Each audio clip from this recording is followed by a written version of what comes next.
Hey everyone, hope everyone's doing good. Real quick, I want to show you something. So tomorrow I am going to be going to the range.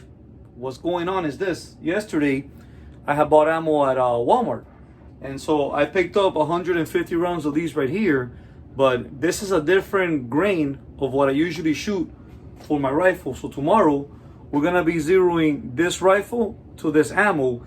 Now for you new shooters in the market, when you are going to go to the range and shoot rifle, okay, obviously you need your rifle and you need your ammo. But I want to show you also a couple little things that you can add to your tools in case you want to take with you, okay?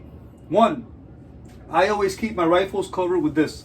It's a scope cover with a barrel cover. I bought this on Amazon. I think I paid $27 for it. But it actually does help protect your rifle from any type of bumps or hits. Even though the scope is shockproof, I still like to cover it, okay? Another thing is this. When I go to the range, I also rely on one of these right here. So, one of your spotter scopes. It doesn't need to be a $2,000 or $3,000 scope. This one was not cheap. It was not 50 or 60 bucks. It was a little bit more than that. I think this one was like 200 and some dollars.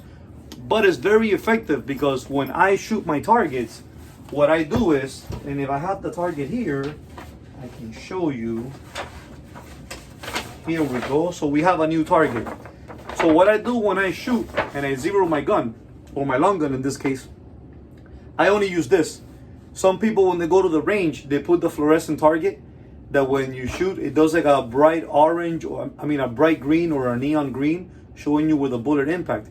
I don't like doing that. I use this, and then what I do is I take a little piece of white tape and I just cover up the hole, and then I run my target further and further and further. And the reason why I do it is when you use the fluorescent sticker, okay, that it marks the bullet, what happens is that it makes it really easy to spot this at a very long distance. But when you use the regular target like this, what I look for are these little lines so I can see where I'm searching for my shot, because I shoot with precision. So I don't like using nothing that makes it cheap, that makes it easy for me to spot my target. I like to take this and go out as far as I can and have to actually concentrate on seeing these little lines so I can find the precision in what I'm shooting. Now another thing you want to add to your arsenal is, like I said, the spotter scope, because the further away you go, yeah, with your scope at 25 and 50 yards, you can see the target. But this is a 17 Winchester Super Magnum. It's a small little bullet. I'll show you what it looks like in a minute. The further away you go, you will have issues trying to see where did it impact on target if you're not using the fluorescent disc. And so I heavily rely on a spotter scope to be able to find that out. Now that's only the basics of a spotter scope. You can use this to also read the mirage, okay? Because most people at the ranges, when they want to get a wind reading, they try to look for range flags. I like to go off of the heat that comes off the earth. And when the wind moves it, depending on how the lines change, then I can read it. Also, when you're shooting extreme long range with this, you can also vape the bullet. Okay, you can actually see the bullet as it's flying in the air because it makes a little whirlwind going across. The thing is that you gotta know how to use this, because just because you see the bullet flying like this doesn't mean it impacts right there. Okay, but anyways, I'll do another video on that later on. Take one of these with you to the range. I highly recommend an anemometer. So I use this because I like to know what's going on with the barometric pressures. If you guys do not know what barometric pressures are at, it's nothing much more than when the earth has high pressure in one side, it shifts that high pressure to the other side where you have low pressure. That also changes the moisture and density in the air, meaning it also affects how your bullet flies in the air. And the further you are shooting, the more these little things, you gotta be taken into accountability to reduce imperfections in your shots and try to maintain as much accuracy as you can. One last final thing I like is I always use a data book. Okay, now the data book, it's not really too important for me because I can grab a piece of cardboard paper and do what I need to do. But I really like this, especially if it's for a new beginner, because you can record all your information here, even your weather, and then you can plot, you can call your shots and plot them in order.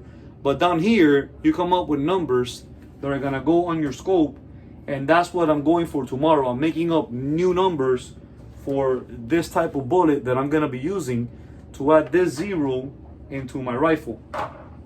So if you're one of these guys that's going to the range and all you do is shoot, and you don't understand the zeros, the weather, the effects, how the bullet flies, proper gear you need, you might find yourself going to the range a very long time and through the years and burning up a big hole in your pocket between the gas, range fees, ammo, leaving, grabbing some food, maybe going with your wife, your girlfriend, boyfriend. Maybe like we do in Miami, your wife and your girlfriend, you know, that's just how we get down. But at the end of the day, if you don't have specific gear that I like to recommend, what happens is you're spending a lot of money, but are you really learning what you should be learning? Or are you really getting out of shooting what you should be getting out of shooting? You see? So if you're a new shooter and you're looking at going into the range and messing with rifles, please watch this video and try to get stuff similar to what I'm bringing.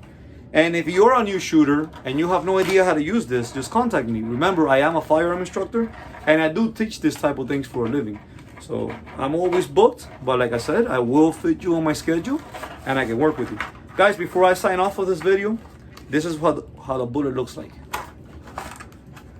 So this little bad boy is a 17 Winchester Super Magnum. Small little bullet, but usually these little bullets tend to be the most dangerous ones whenever they impact. Necessarily, you don't need nothing crazy. Even a regular 22 or a 22 Magnum can be extremely deadly as long as you know how to shoot and you know what the hell you're doing. But like I said, these type of things are taught and it takes some time to learn them. It's not just go to the range and boom, boom, boom, boom, boom, boom, boom. You don't really learn nothing if you're just pulling triggers and have no idea what the hell you need to learn or you need to work on or study and get better at. So guys, have a nice day. I hope y'all keep yourself safe out there. And remember, if you have any questions, please feel free to reach out to me. And I'm always here to help everyone out.